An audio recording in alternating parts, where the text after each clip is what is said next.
Assalamu alaikum wa rahmatullahi wa barakatuh. On this video I want to explain that the biblical Jesus is actually more than one person, that there is a real Jesus in the Bible and a fake Jesus. And I'm going to actually prove through the Bible itself, not just through Islamic texts, but even through the Bible, that the fake Jesus was actually a devil and a fake Messiah, that he was the same as Masih Dajjal, the fake Messiah in Islam, the Dajjal, which some Christians refer to as the Antichrist. I'm actually going to prove that the reason why there are so many contradictions in the Bible, in the New Testament, regarding what Jesus said, is because there were two of him. There was a fake Jesus and a real Jesus. The fake Jesus was the fake Messiah, the fake Christ, the Dajjal. And that is why the Bible constantly contradicts itself. Now, many Christians will say that no, there are no contradictions in the Bible, and and anyone who says that is taking quotes out of context. Well, I assure you, the quotes I'm about to show you are not out of context. You can go and check them for yourself. You can go and read the Bible for yourself anytime you want. If I'm quoting the Bible out of context, prove it. But all the quotes I'm going to show you are clear proofs, clear contradictions, and clear proofs that there was more than one Jesus. Either the Bible has been changed, which it has to some extent, but it's not that it's simply been changed. The Bible is like a hadith book. It's narrations from Jesus, and some of these narrations are actually quoting the fake Jesus, who was a devil. And when Jesus warned about a devil, I'm going to be showing you some of the quotes from the Bible, he was actually referring to the fake Jesus. He was actually referring to the fake Christ. And the Bible today is a mixture of quotes from the real Jesus and the fake Jesus. And that's why there are so many contradictions. And inshallah, I will prove this on this video. Okay, the first contradiction is that in the book of Matthew, Jesus says, "The Son of Man goeth as it is written of him, but woe unto that man by whom the Son of Man is betrayed. It had been good for that man if he had not been born." Yet in the 19th chapter of the same gospel, it says, "You also shall sit upon 12 thrones, judging the 12 tribes of Israel." And this is interesting because Jesus had 12 disciples. So according to this passage of the Bible, all 12 disciples will sit on the thrones. And it says in the Gospel of Luke, "You may eat and drink at my table in my kingdom and sit on thrones judging the 12 tribes of Israel." Even though he said that the one who betrays me, it is better if he had never been born. And we know that one of the disciples of Jesus betrayed him according to the Bible. And so how can it be better if he had never been born, if he is going to be judging everyone on the thrones on the kingdom of heaven while eating and drinking with Jesus in paradise? You see, it doesn't add up. And in fact, I'm going to tell you something. Yeah, of course, we often hear that it was Judas who betrayed Jesus. But I'm actually going to explain that it was actually Peter. In the real story, it must have been Peter who betrayed Jesus, not Judas.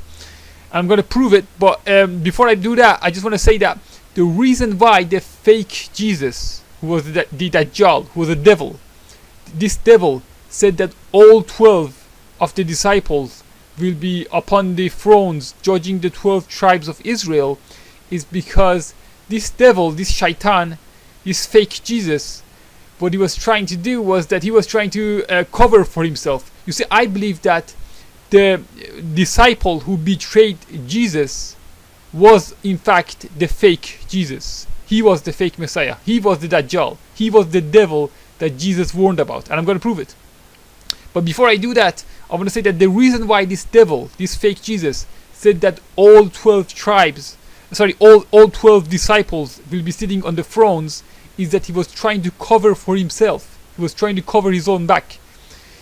So in other words, he would disguise himself as Jesus, and then he would say to people that all 12 of the disciples are on the right path, to make it seem that he himself is a genuine person. He's a real, that he's not a munafiq, that he's not a betrayer, that he's not a traitor. You see?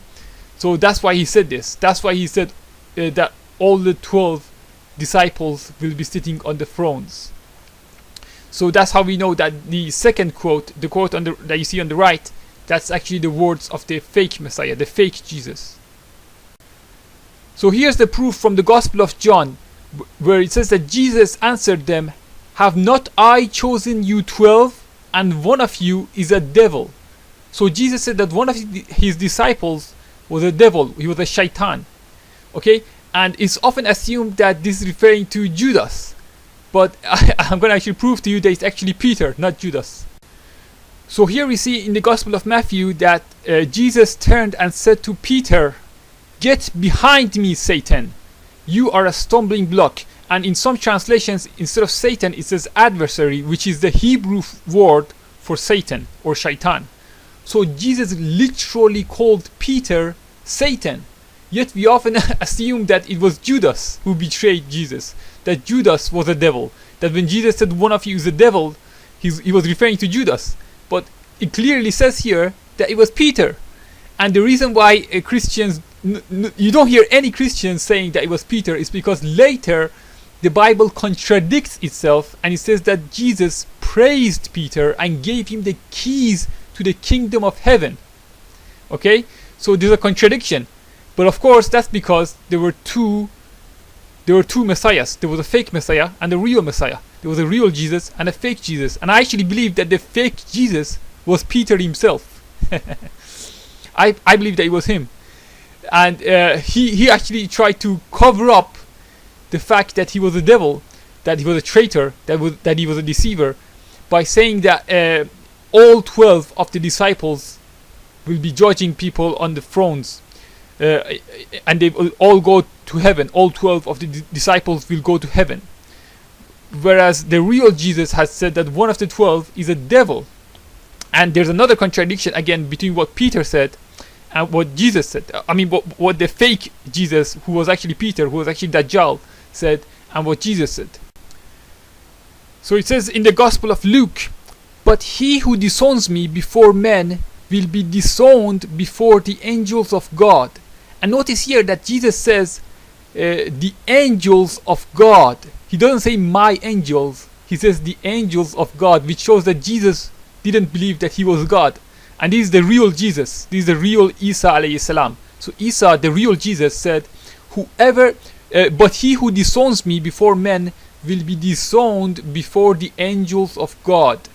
And yet in the Gospel of Matthew it says, "Then Peter remembered the word of Jesus," the word Jesus had spoken, "Before the rooster crows, you will disown me 3 times." And he went outside and wept bitterly. Now how could this be the same Peter who is given the keys to the kingdom of heaven, and the Catholic Church keep praising him, and they say that they inherited the Catholic Church from Peter?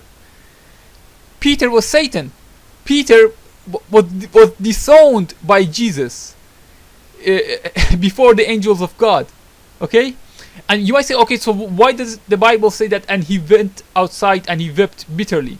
Well, first of all, this could be a propaganda. This could have been added later as propaganda, but it's also possible that he actually did weep bitterly, because the Quran actually says that Satan wants to encourage grief. So he does something bad, and then he encourages other people to go and grieve and start crying and hit themselves, and like the things that the Shias do on Ashura especially. So Satan likes grief. In fact, some scholars say that the word Iblis means the one who grieves. Some scholars say that the word Iblis, one of the meanings of the word Iblis or devil in Islam, is the one who grieves. Okay, so the fact that Peter went outside and wept bitterly actually is further evidence that he's shaitan, that he's a Satan, that he's a devil. And I mean, there's no way around this. Look, Jesus says that he disowns who disowns him, and Peter did exactly that, and Jesus called Peter Satan. There's no way around it. I'm telling you, there were two Jesuses. There was the real Jesus and the fake Jesus. The fake Jesus was Peter himself. This devil, this shaitan, was taking the form of Jesus and going around lying about Jesus and pretending to be Jesus to make Jesus look bad, or to make it seem like Jesus was claiming to be God or the Son of God. But the real Jesus said the angels of God. So he didn't believe himself to be God. Otherwise he would have said my angels. But he said the angels of God. So here again we see a clear contradiction, which shows that the fake Jesus was trying to cover up for the traitor among the disciples, whether you believe that a traitor was Judas or Peter.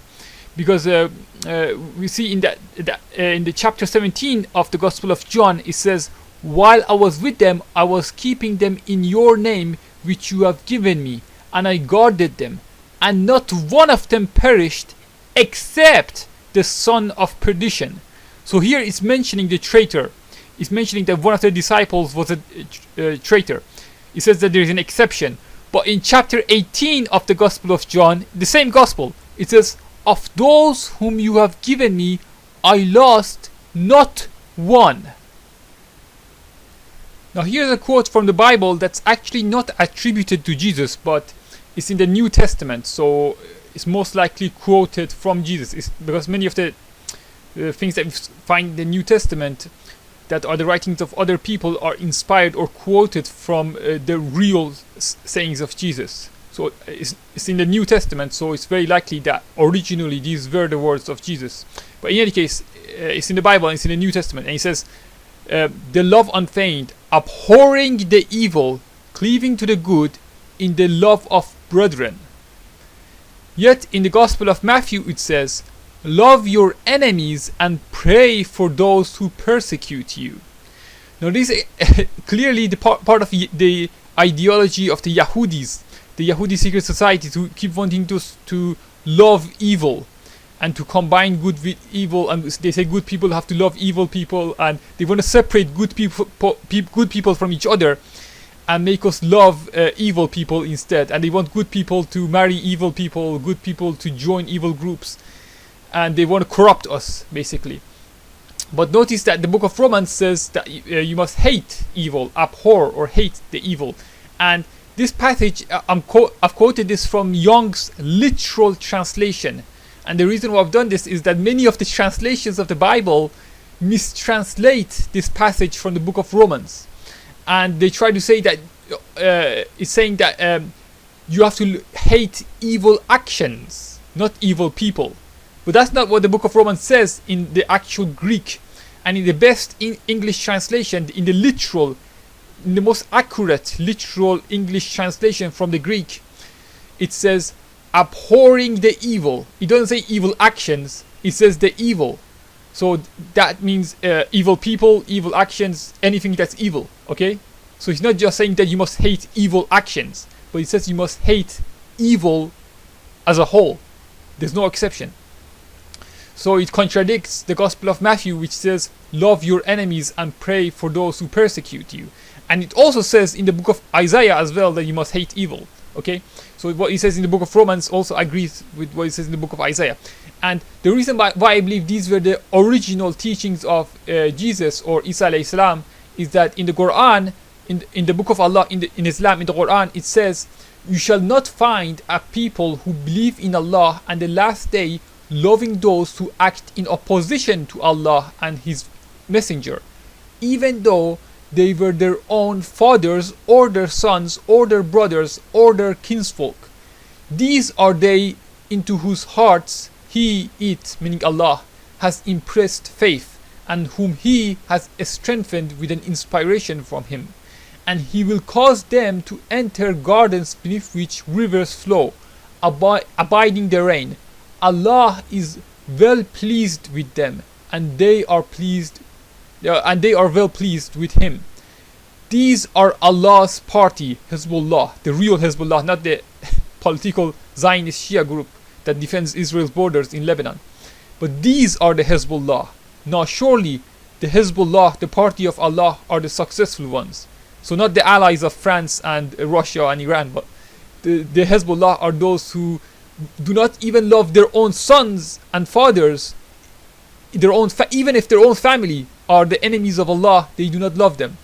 And it's interesting that the Bible says the same thing. It says that Jesus said that I have come to turn the son against his father. He actually said that according to the Bible itself.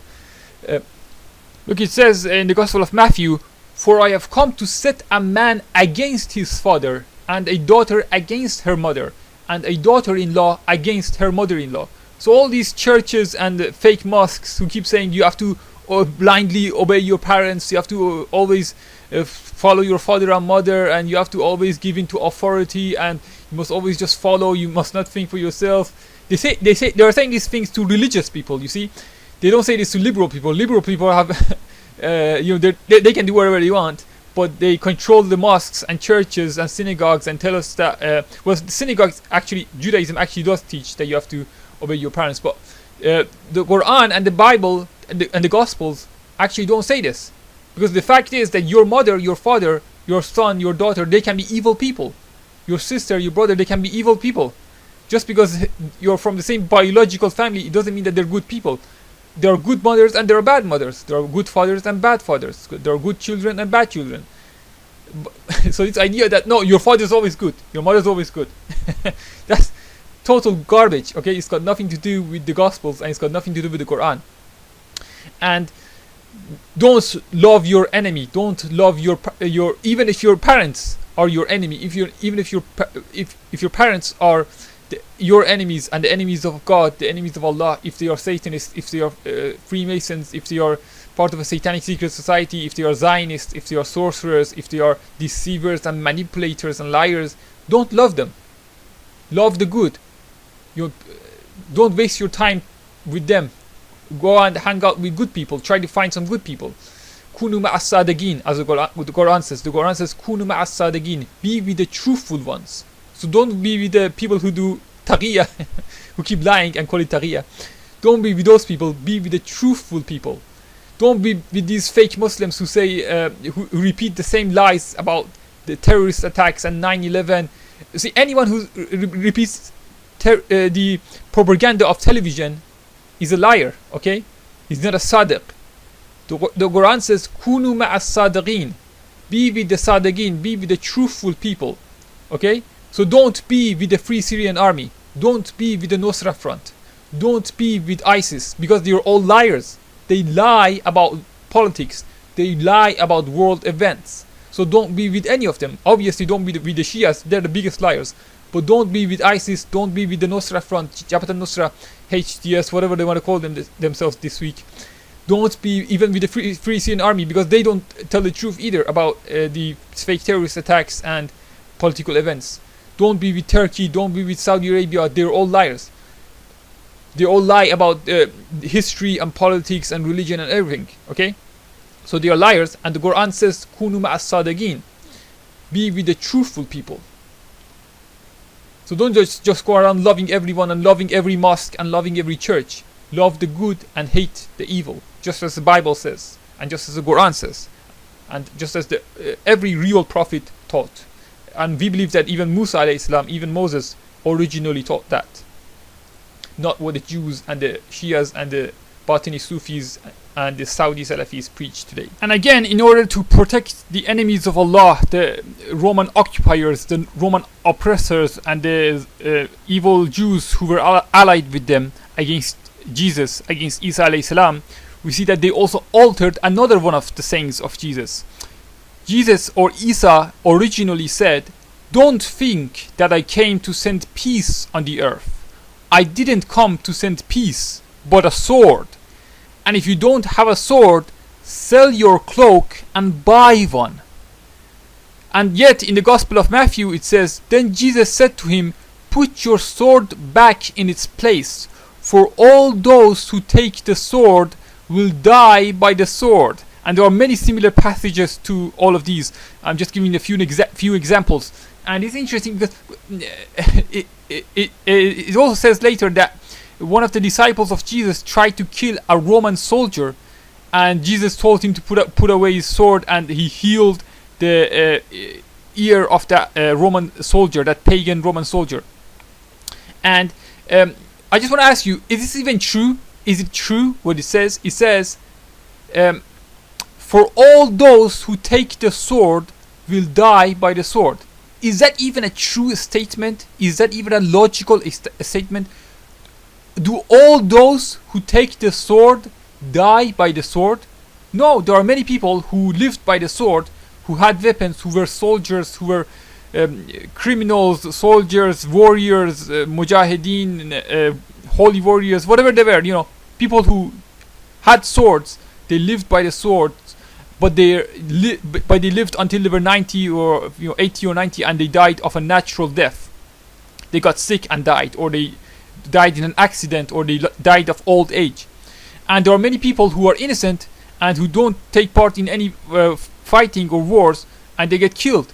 Many children get killed in war even though they don't even carry weapons. So what it says here is not even true.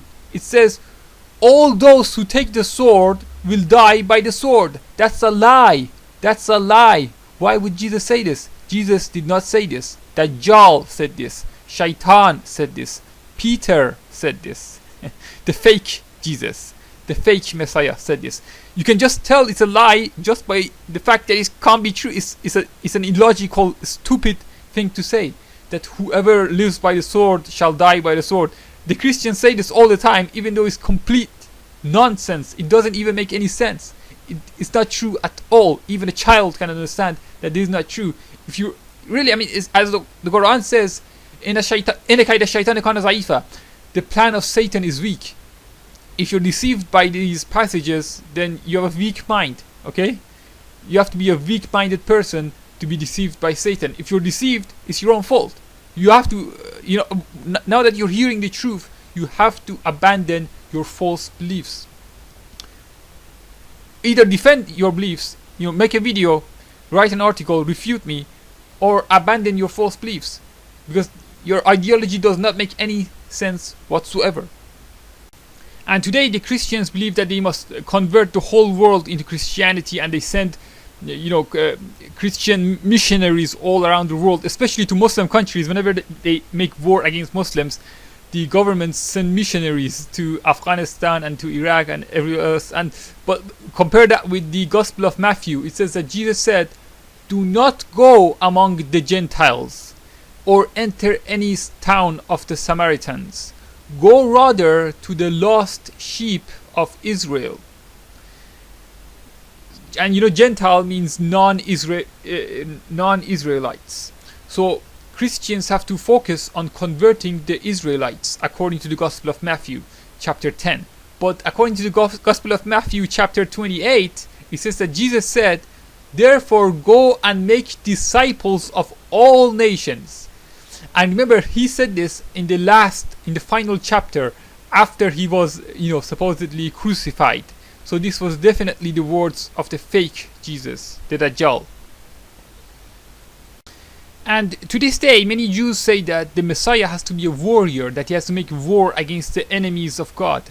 And in fact, that's what the real Jesus did. The real Jesus, I believe, actually made war against the Romans. He actually came to save the Holy Land and the people, and the people of God from the occupiers and the Jewish traitors, those treacherous rabbis who had allied with the occupiers, just like the Shias do today, just like the Saudi kingdom and the Batini Sufis and the 12 Imam Shias do today. He had come to kill those rabbis and to free the land and the people from the occupiers, from the Roman occupiers of the land. And the proof of this is in the Gospel of Matthew chapter 10, where it says, "Think not that I came to send peace on earth. I came not to send peace, but a sword." Now this completely contradicts everything we hear from so-called Christians today. And in the Gospel of Luke, it says, "I have come to bring fire on the earth." And yet we have a different saying, a contradictory saying in the Gospel of John, where it says, "Peace I leave with you, my peace I give unto you." Even though in the Gospel of Matthew it says, think not that I am come to send peace on earth. So it's the total opposite of what it says in the Gospel of John chapter 14. Of course, Satan wanted peace between the Jews and the pagans, between the Jewish rabbis who were controlling their people and the pagan Roman occupiers who were raping and pillaging and torturing people, and he wanted peace between them, just like Satan wants peace between Iran and America. And that's how Satan deceives the Shias, by telling them to follow the Shia leaders, because they're supposedly the alternative to America and the West and the Kuffar. But then you see that the Shias make peace, and not just make peace, but they cooperate with the enemy, and they start saying peace, peace, love, peace, love, peace. You hear this a lot from the Batini Sufis, and also even from the Shias, who one day they're chanting death to America, the next day they're saying love and peace, love and peace. Well, that's the language of the hypocrites and the deceivers and the munafiqeen. And it says in the Quran, in Surah Al-Baqarah, that when you tell them not to spread mischief in the land, they say, verily we are the peacemakers. So that's how the Quran describes the munafiqeen, that they claim to be peacemakers. That's how you can recognize them. All these Berelvi Sufis, liberal Shias who keep saying peace, peace, peace. Well, this goes all the way back, since ancient times, and it's the same thing happened with Judaism. Judaism was changed a lot more than Christianity was. But we see also with the the liberal Jews who all talk about mixing all the ideologies together and being peaceful, and let evil win, don't fight against evil, let evil occupy you, let someone, if someone wants to rape you, let him rape you. If a gay guy wants to sleep next to you, let him sleep next to you. Just conform, be a conformist. They actually teaches. The Kabbalist Jews actually teach conformism. They say you have to conform. They say if you want to be happy, you have to let life move you in any direction. And it's interesting that we're hearing the same thing from many of these fake conspiracy theorists who act like they're the enemies of the Zionists, and yet they're preaching their ideology. They're preaching the ideology of the liberal Zionists. Many people like David Icke, I've showed clips of him saying that you have to conform. First he says don't conform, and then after a few minutes he says you have to conform. Stop trying to break down the door. If the door is locked, don't try to break it down. Just give in, and just let life take you in any direction and just flow. And of course that's Satan's plan. That's exactly what Satan wants to do with us.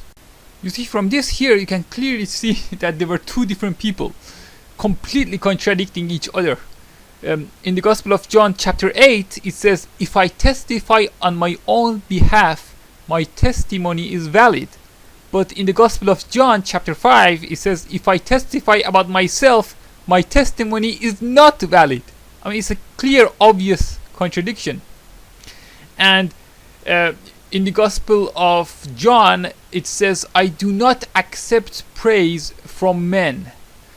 But in the same Gospel, in chapter 13, it says, you call me teacher and Lord, and rightly so, for that is what I am.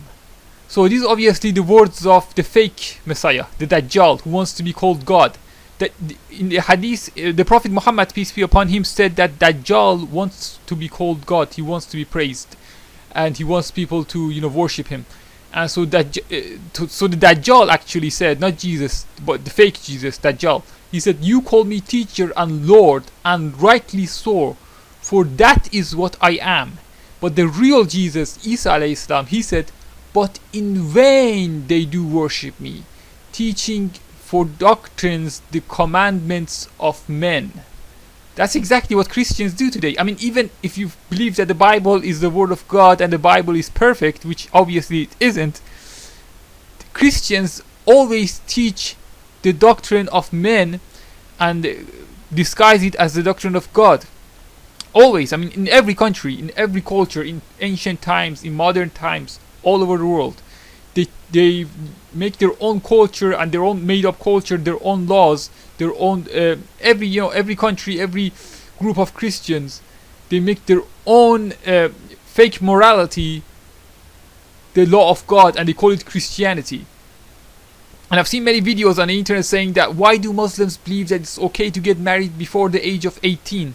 Well, the Bible never says that you can't marry before the age of 18. That's got nothing to do with Islam and Christianity.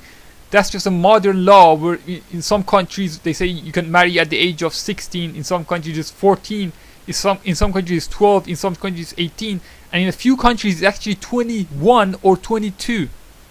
So in those countries, if you get married at the age of 20, you're a pedophile. So if you marry a 20-year-old, you're a pedophile according to some countries. So I mean, these laws don't make absolutely no sense. They just made up laws, and many of these, foolish people who claim to be Christians, they actually call this Christian law, and they actually complain about Islam. See, Muslims believe that it's okay to get married before the age of 18.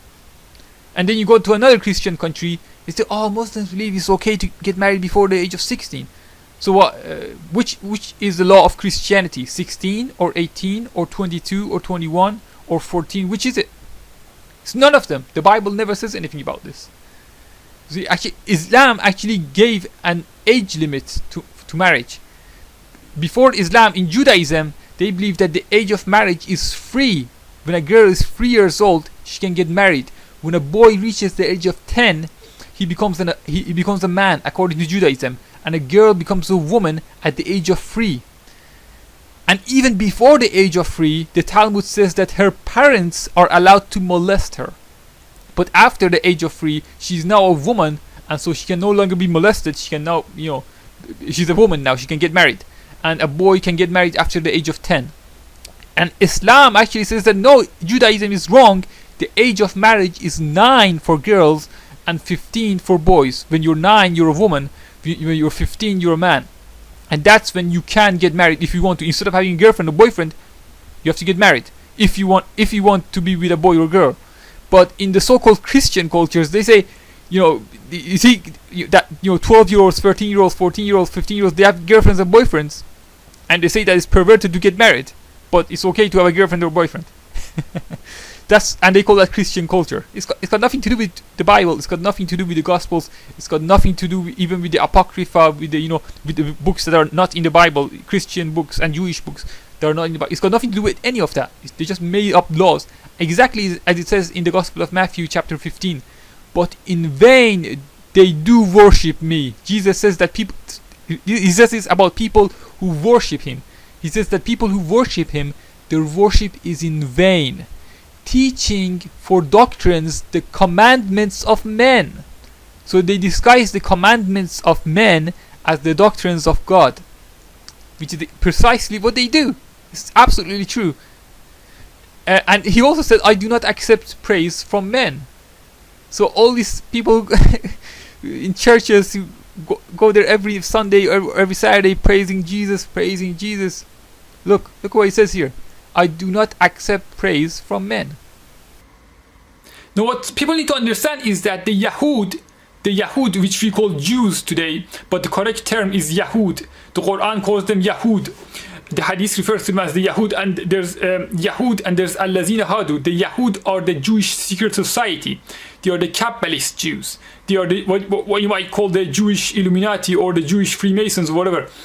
They are called Yahud, and the Yahud believe that they have to combine good and evil, yin and yang, positive and negative, truth with lies, God with Satan. They actually believe that God and Satan are equals. They believe that, like the Zoroastrians believe that there is a good God and an evil God. But the difference is that the Zoroastrians believe that they have to support the good God against the evil God, so that the good God can defeat the evil God. So that Ahura Mazda can defeat Ahriman.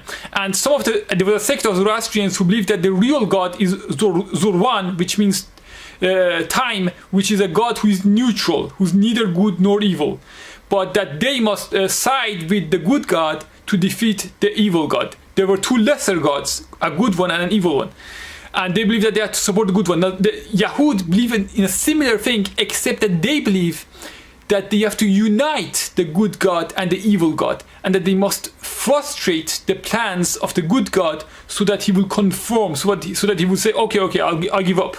I'll join Satan. That's what they believe they have to do. And one of the ways in which they try to do this is by corrupting people, by corrupting good people, so that God will not have any favorites among human beings, so that God will not love anyone more than anyone else, so that in the end God will just see that everyone is equal, so that he would be forced to send everyone to heaven.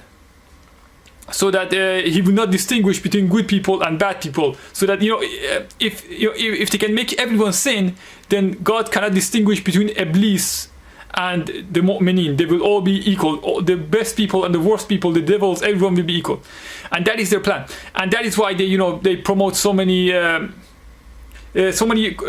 things in culture. And they don't just promote bad things, like in the open. What they do is that they try to make them seem normal. They try to make it seem like that's what good people do, that's what normal people do.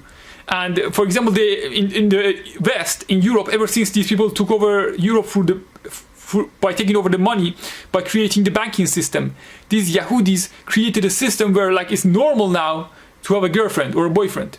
It's normal. I mean, that's not something what perverts do, that's what normal people do. That's what good people do.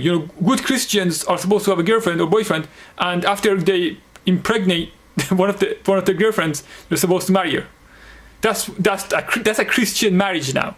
That you get someone pregnant and then you kiss her in front of everyone in the church, blaspheming against God. Because you remember the Bible says that women are not even allowed to speak in the church. They're not allowed to show their hair in the church, and they do the total opposite. They go to the church and they take off her veil and they kiss her inside the church, in what they call the house of God. So you see, they try to make even religious people, religious Christians, blaspheme against God. And they do it in the opposite way in the Muslim world. I mean, aside from the liberal Muslims who are similar to the Western people, but they try to do it like in a conservative way. Like they try to make you marry a bad person. Like if you're a good man, they try to make you marry a whore. They try to make you have an arranged marriage with a whore. And they say that if you don't do that, you're not a religious person. Why don't you want to have an arranged marriage? Islam tells us to have a forced marriage, arranged marriage. Even though Islam doesn't say you have to have an arranged marriage or forced marriage. It doesn't say that at all. In Sahih Muslim, it says that the Sahaba used to investigate about their own wives before they would marry their wife. They themselves, they wouldn't send their mothers or their sheikh or their marja taqlid or their Sufi sheikh or their rabbi. They would look, they would actually try to investigate the woman that they wanted to marry. They would actually try to find out about her themselves. Okay? So Islam doesn't support dating, and Islam doesn't support forced marriage and forcing people to have arranged marriages and giving people no real choice. No, Islam says, if you love someone, just marry her.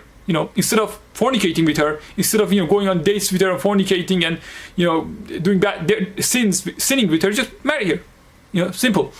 But they said no, you either have to, we're really going to force you to marry someone, or you're a pervert and you're a liberal and you're a homosexual and you have to go to a strip club.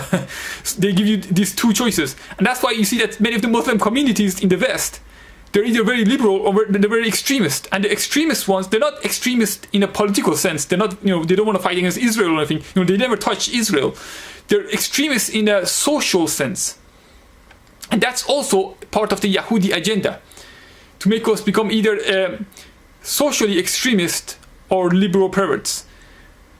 And they actually support social extremism. They support those type of families. They're okay with them. They're okay with the Saudis. They pretend to be against Iran, but they never attack Iran. So they support that type of extremism, that social extremism, which is actually Judaism. It's not Islamic extremism. It's actually Judaism. That's what Judaism teaches. That's the Yahudi religion. And they want to divide us into these two groups. And this is just one example of how they try to make everyone sin. And this is the reason why, as I said before, they try to prevent people from marrying their true love, their twin flame, their soulmate, whatever you want to call it. The person that's in your heart, in your fitra. The reason why they don't want you to marry that person is because they want to make sure that, because if you do that, then you'll have a beautiful, clean, innocent marriage. And that's exactly what they don't want. They don't want anyone to have a beautiful, perfect life. They want everyone to have a corrupt life, so that in the end, God will be forced to send everyone to heaven, including Satan. And that's Satan's plan at the end of the day. And these Yahudis are following Satan. These are the Satanist Jews. who are following Satan. And this is their agenda, and this is the reason why. I can give numerous other examples of how they do this socially and so on, but I don't want to go into too much detail. But this is the reason why they combined the sayings of the real Jesus with the fake Jesus. And now they call it the synoptic gospels, which means the one-eyed gospels. They actually use the term one-eyed gospels. And they combined the sayings of the real Jesus with the fake Jesus. And that's why they did it. Because it's their ideology that Satan and God must unite together, that they have to mix them together. And that's the same thing they did with Islam when the Abbasids came to power. They tried to do it before using the Khawarij and the Shias, but when the Abbasids came to power, the Bani Abbas kingdom, when they came to power, they combined the true hadith with the fake hadith. You see, not some people are just total Satanists. They just want to completely distort Islam, like as I said, the Khawarij. I'm talking of the actual Khawarij, not the Mujahideen, whom the Saudis refer to as Khawarij. But the actual Khawarij, they wanted to completely distort Islam. The Rafizis, the Sab'iyya Shias, they wanted to completely alter and distort Islam. But when the Abbasids came to power, they tried to mix Sunni and Shia together. And that's why we don't have the original Sunni books anymore. They destroyed the original Sunni books, such as the books of Saif ibn Umar, which was the proper, real Sunni book. Okay, that's the real Sunni book. The books that we have today are a mixture of Sunni and Shia beliefs. Many people don't know this. And that's why the Shias can quote so many things from Sunni books to prove their point. You see, because it's a mixture. But at least the good thing about the Yahudis, compared with the complete Satanists, is that at least we can get some truth out of their books. We can get some truth out of the Bible, out of the Hadith. I'm not saying the Hadith compilers were Yahudis, but some of them were Yahudis, and some of them were forced. They were not allowed to write whatever they wanted, so they had some restrictions, and there was some censorship. But anyway, that is the reason why we find some contradictions between the Quran and the Hadith, even with the so-called Sahih Hadith books, Sahih Ahadith. And anyway, and it's interesting that Imam Tabari narrates from Saif ibn Umar, the real Sunni, Saif ibn Umar, who was a real Sunni historian whose books were censored by the Abbasids. He lived just right before the Abbasid kingdom came to power.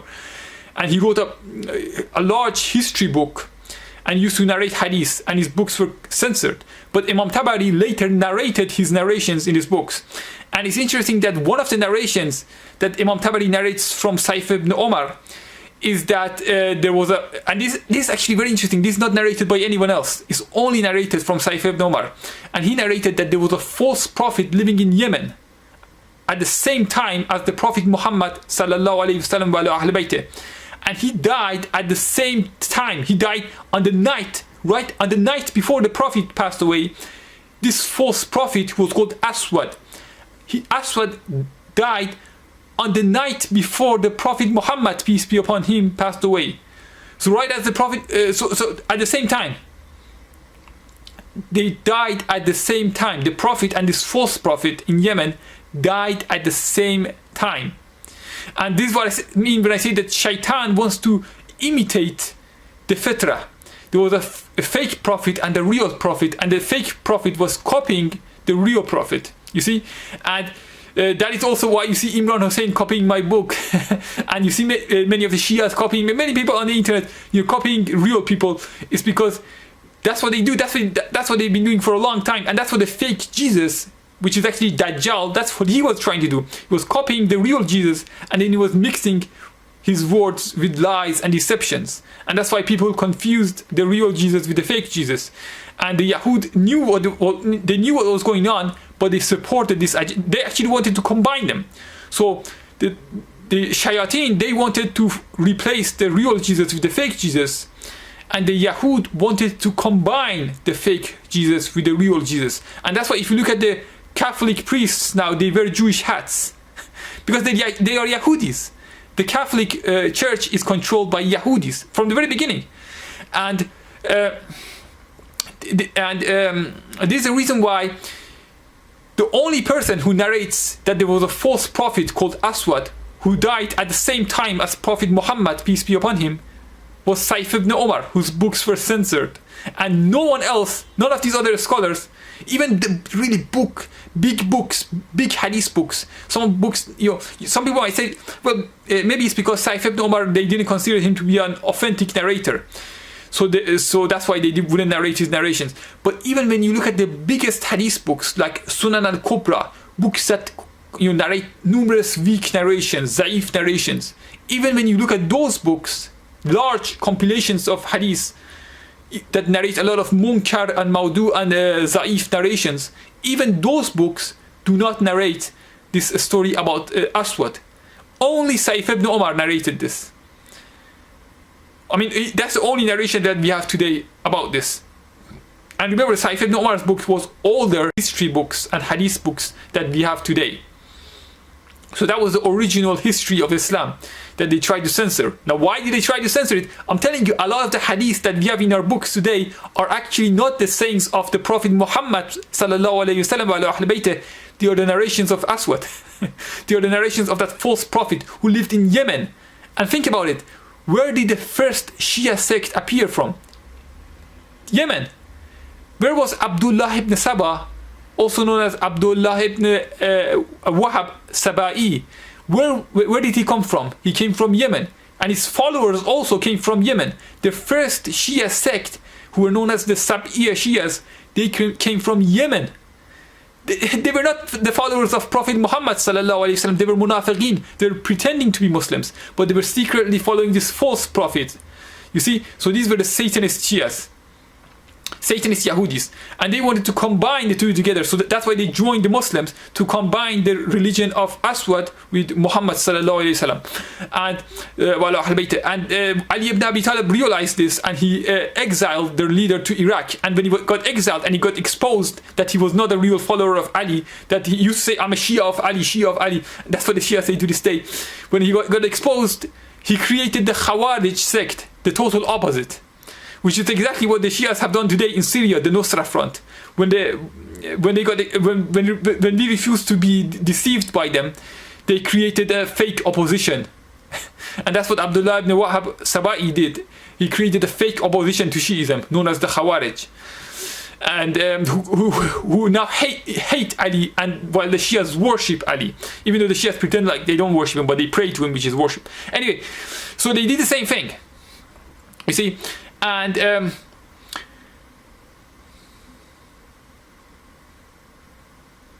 it's also interesting, one thing I forgot to mention is that Aswad is, according to Saif ibn Umar, this false prophet who lived in Yemen, he was a soothsayer.